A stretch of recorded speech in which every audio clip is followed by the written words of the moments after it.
2024 নিৰ্বাচন আৰু 2026 নিৰ্বাচনক লৈ জিলাই জিলাই অসম প্ৰদেশ কংগ্ৰেছৰ ব্যাপক তৎপৰতা। চৰাইদেউ জিলাৰ মাহমৰা আৰু লাকুৱা ব্লকৰ তৃণমূল পৰ্যায়ৰ কংগ্ৰেছ কৰ্মীসকলক লৈ প্ৰশিক্ষণ শিবিৰ অনুষ্ঠিত হয়। মৰাণহাটৰ মিলিত শিল্পী সমাজৰ প্ৰেক্ষাগৃহত অনুষ্ঠিত প্ৰশিক্ষণ শিবিৰত অসম প্ৰদেশ কংগ্ৰেছ কমিটিৰ কাৰ্যকৰী সভাপতি ৰাণা গোস্বামী, সাধাৰণ সম্পাদক সুৰুজ দিহিঙীয়াৰ লগতে বহুকেইগৰাকী জ্যেষ্ঠ কংগ্ৰেছী নেতা উপস্থিত থাকে। শেহতীয়াকৈ কেন্দ্ৰ, ৰাজ্য আৰু আলফাৰ মাজত স্বাক্ষৰিত শান্তি চুক্তিক লৈ প্ৰতিক্ৰিয়া প্ৰকাশ কৰে ৰাণা গোস্বামীয়ে। পৰেশ বৰুৱাৰ শিবিৰ অবিহনে শান্তি চুক্তি কৰাৰ বাবে সফল ৰূপায়ণ সন্দৰ্ভত সন্দেহ প্ৰকাশ কৰে ৰাণা গোস্বামীয়ে।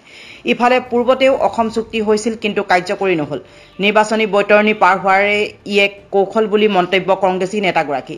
ইফালে ৰাম মন্দিৰৰ নামত বিজেপিয়ে ৰাজনীতি কৰাৰ অভিযোগ।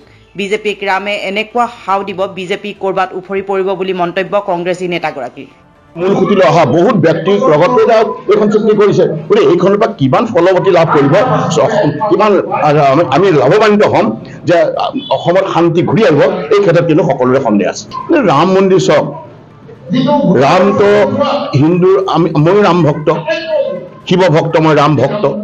গতিকে কোনোবাই ৰাম মন্দিৰ বনালে ৰামক ভগৱানক কোনোবাই আনি নিজৰ বস্তু বুলি ব্যৱহাৰ কৰিব নোৱাৰিব।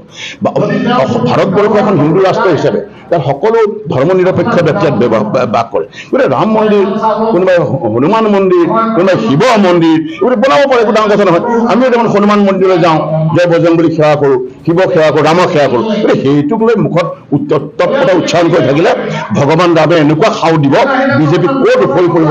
যেনেকৈ কৰ্ণাটকতে বজৰং বুলি গদাক বগৰাই, বজৰং নাম লৈ থাকি বজৰং বুলি এনেকুৱা গদা মাৰিলে বিজেপি উফৰি গ'ল। এতিয়া ৰামেও চাগে লাষ্টত গৈ ধনুকাৰ মাৰি বিজেপি ভোট কৰিব। বিজেপি দলে অসমৰ মাননীয় মুখ্যমন্ত্ৰী ডাঙৰীয়াই কৈছে 11.5খন কনফাৰ্ম। গতিকে 11.5খন অসমত ক'ত লোকসভা চিট আছে আমিতো এতিয়ালৈকে গম পোৱা নাছিলোঁ। গতিকে ৰামেশ্বৰ তেলী ডাঙৰীয়া 12খন পাম বুলি কৈছে। তেওঁলোকৰ নেতৃত্বৰ ক'ৰবাত গণ্ডগোল আছে। মুখ্যমন্ত্ৰীয়ে 11.5খন কয়, ৰামেশ্বৰ তেলীয়ে 12খন কয়, অন্য ভৱেশ কলিতাই 14খন কয়। গতিকে তেওঁলোকে কৈ থাকে, কৈ ভাল পায়। আৰু কৈ ভাল পোৱা দলৰ ভিতৰত বিজেপি দলটো ভাৰতবৰ্ষৰ আটাইতকৈ উচ্চ শিখৰত আছে। তেওঁলোকে ভাল কথা কৈ কৈ ভোট পায় নিৰ্বাচন খেলিলেই, আগৰ নিৰ্বাচন কেইটাত জিকিলে। গতিকে ৰাইজে এতিয়া সিদ্ধান্ত লৈছে যে এতিয়া ৰাইজৰ পানীত হাঁহ নচৰা অৱস্থা, বয় বস্তুৰ আকাশলংঘী মূল্য বৃদ্ধি, বিদ্যুৎ মাচুল দৈনিক বৃদ্ধি হৈ গৈ আছে, দৰৱৰ ঔষধৰ যিটো দাম বাঢ়িছে, এই দামে মানুহক কোঙা কৰি দিছে। এই কথাবিলাক ৰাইজে লক্ষ্য কৰি আছে। আৰু পঞ্চায়ত লেভেলত বিভিন্ন দুৰ্নীতি হৈছে, এই কথাবিলাক সময়ে সময়ে প্ৰকাশ পাই আছে। আৰু আমাৰ সমষ্টিৰ কথাটো আপোনালোকে জানেই, মন্ত্ৰী মহোদয় ফুলখালীয়েকৰ বাগানত এতিয়া অচলা অৱস্থা। মন্ত্ৰী মহোদয় ফুলখালীৰ বাগানত এতিয়া শ্ৰমিকে ৰাজপথলৈ ওলাই আহি ধৰ্ণা দিছে, 3 মাহ দৰমহা পোৱা নাই। এই কথাবিলাকে নিৰ্বাচনত প্ৰভাৱ পেলাব। নিশ্চিতভাৱে আমি এইবাৰ লোকসভা নিৰ্বাচনত ভাল ফলাফল লাভ কৰিবলৈ